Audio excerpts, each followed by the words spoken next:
Okay, welcome. Sweet to see all the names. Warm wishes to each other, to me.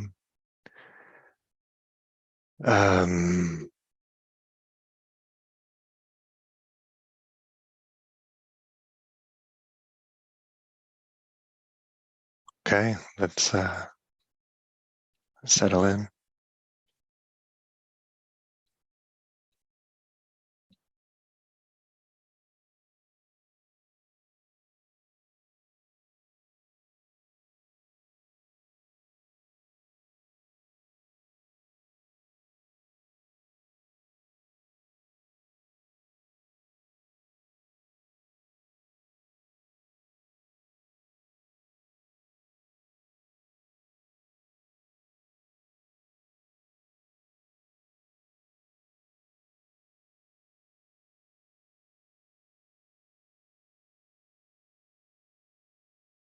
As we settle in,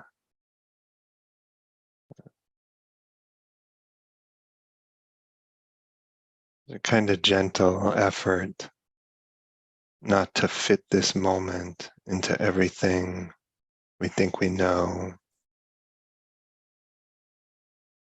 everything we know about ourselves, about meditation, about life.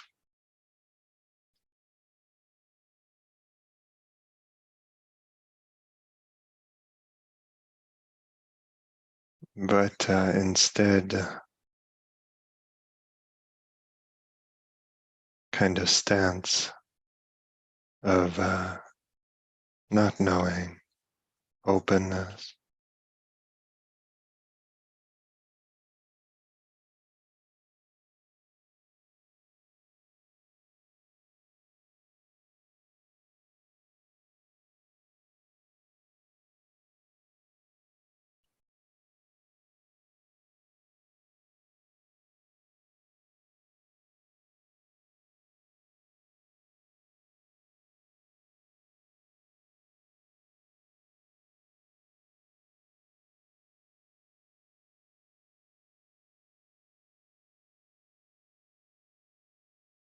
It's so easy to take up the residence in the familiar place of self.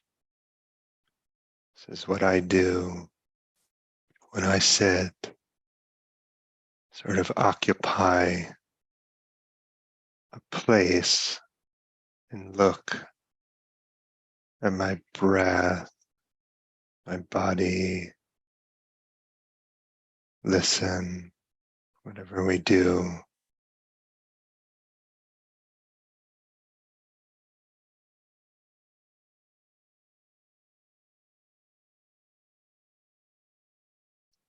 Maybe the instruction as we begin, something like,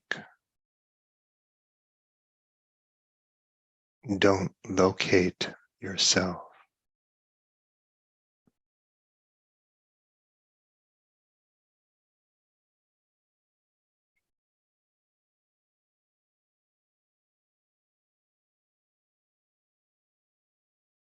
Don't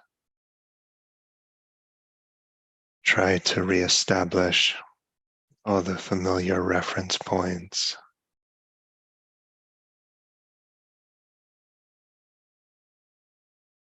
Who, what, where I am.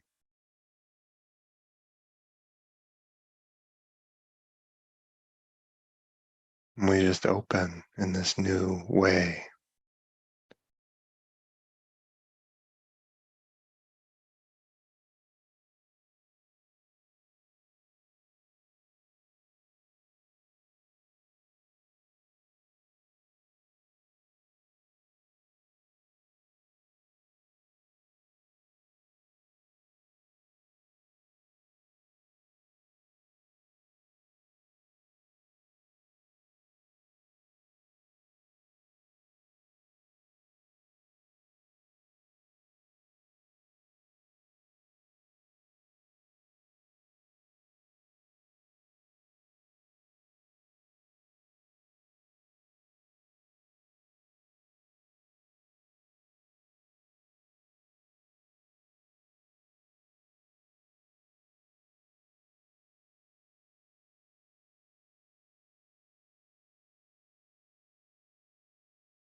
Gil sometimes says there's the what and the how meditation, what we are attending to and how we're attending.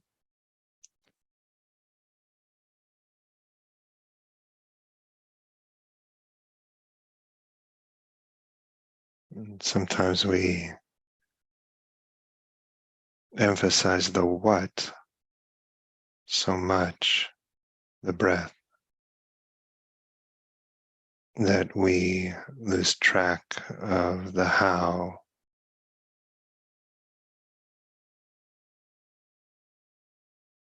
And in the urgency of the what, get tight or incarnate a certain kind of meditator self.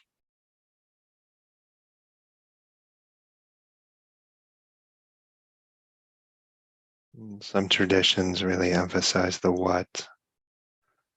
Other meditative lineages emphasize the how.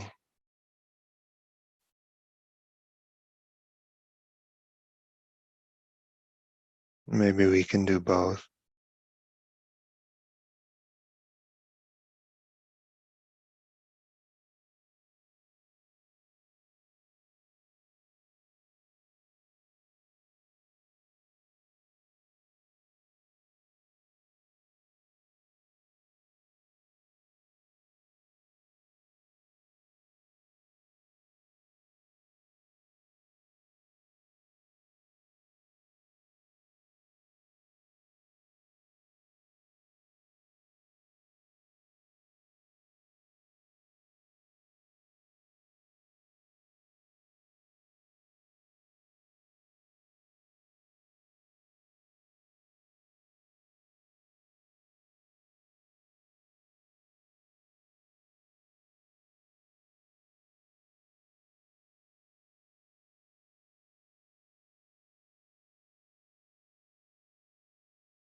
we take good care of this moment.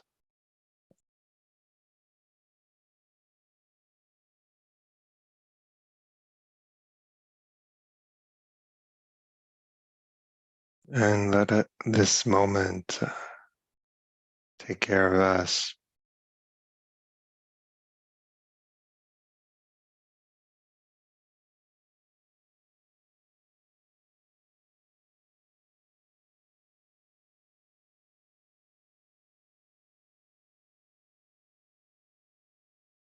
Sense of being held by Dhamma.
All the ways we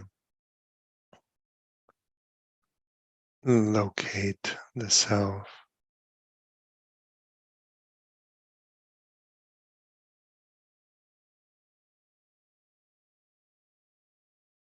Just let it dissolve into the openness of this moment.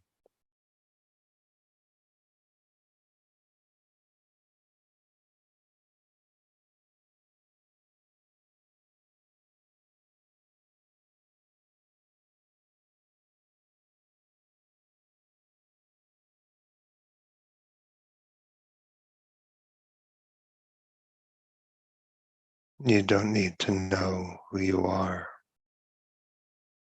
to be awake.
Okay. So we're exploring this week how death can inform life, the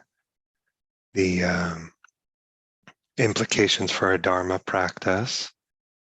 And yesterday was emphasizing neither overlearning nor underlearning from mortality. In some sense, it's the most epic thing. In other ways, not such a big deal. William James said that death is the worm at the core of the human condition that turns us all into melancholy metaphysicians. Melancholy metaphysicians.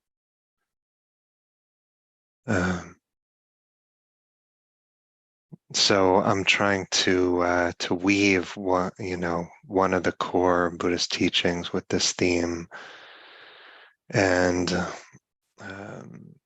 over the recent years, really have become acutely aware of the role the future, the sense of our future, plays in our inner life. And from the simple kind of recognition that so much of our thinking is essentially the heart and mind coping with anicca,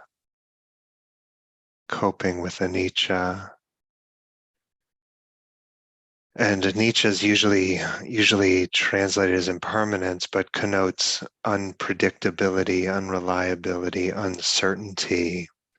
And we're always trying to predict the movements of an entropic world, right? So many of the kind of movements of our mind just abstracting away from this moment in order to understand what's coming next. And the Buddha said the world trembles in all directions. Skills translation. The world trembles in all directions. And even when we're thinking about the past, it's often in service of learning something that will help us predict, control our future. So we settle down, we take a breath, right? But the impelling force of the future, of becoming, is strong. And it's almost hard to conceive what a moment would be outside of the sense that something comes next. And as I said something, I just pause because I wanted to feel the sense of, oh yeah, something comes next. That sense woven so deeply into this moment, something comes next. And so I say all this because death is an invitation to contemplate futurelessness. Contemplate futurelessness. Something comes next, something comes next, and then it doesn't. And if there were nothing coming, or maybe we could say if we didn't care about what did come, there would be nothing to do but be awake. We call this samadhi, nothing to do but be awake. The kind of busyness and strategizing, the vigilance and fear and worry, all of it involves a future.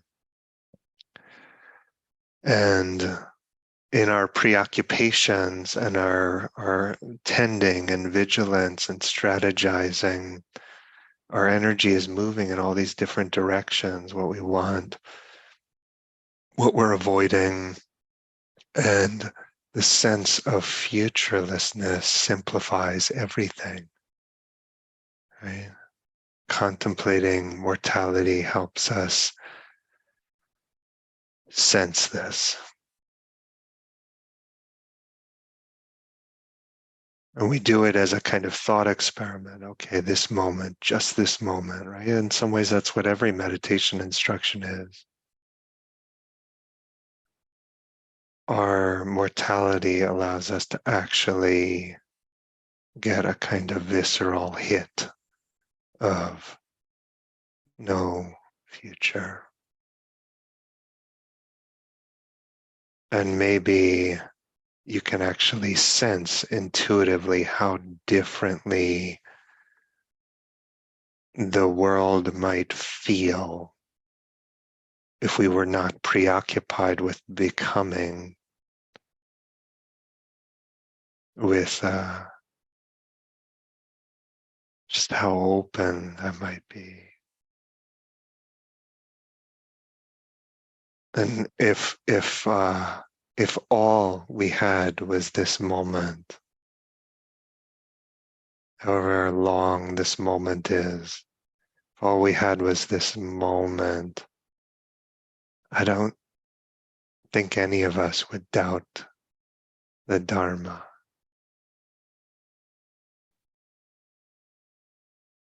Awareness would matter so much. There would be nothing to do but be very, very awake.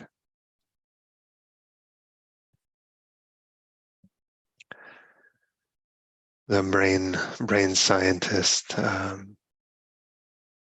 writing about this theme, Helene Slater, she says, the essence of our theory is quite simple. Our main contention is that meditation gradually brings the practitioner more and more into the present moment, thereby progressively abating temporally deep predictive processing in the brain.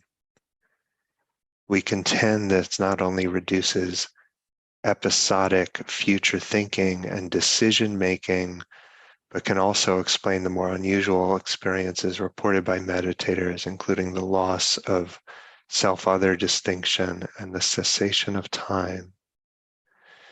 If awareness rests in the here and now, all mental processes that involve abstract and temporally deep processing should logically fall away, including a sense of self, time, space, and body representation. We suggest that meditation reins in the mind's habitual tendency to abstract away from the here and now until all phenomenological distinctions stop. Metaphorically, we suggest that meditation prunes the counterfactual tree. Prunes the counterfactual tree. Coulda, shoulda, woulda, the sense of what could have been, what might have been, the alternatives to this moment.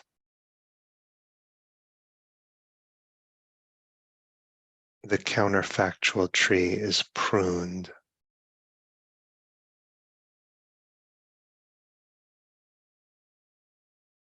All the kind of I remember, I don't know what I'm talking about, but it went from when I was a kid in class, like potential energy, kinetic energy, right? It's almost like the potential energy of the moment dissolves, and whatever's here is here. This is a contemplation of futurelessness. We put all of our hope into the present moment. And all of our hope into the present moment. And so we have to put down our life, center our heart, awareness, what's here. Very early in practice, I got the instruction to sit like a dying person. And a lot of ways to hear that, right? But one of the ways I heard it was sit like a person without a future.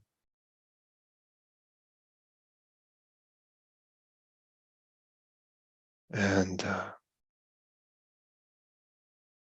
nothing left to do but be awake in a moment like that.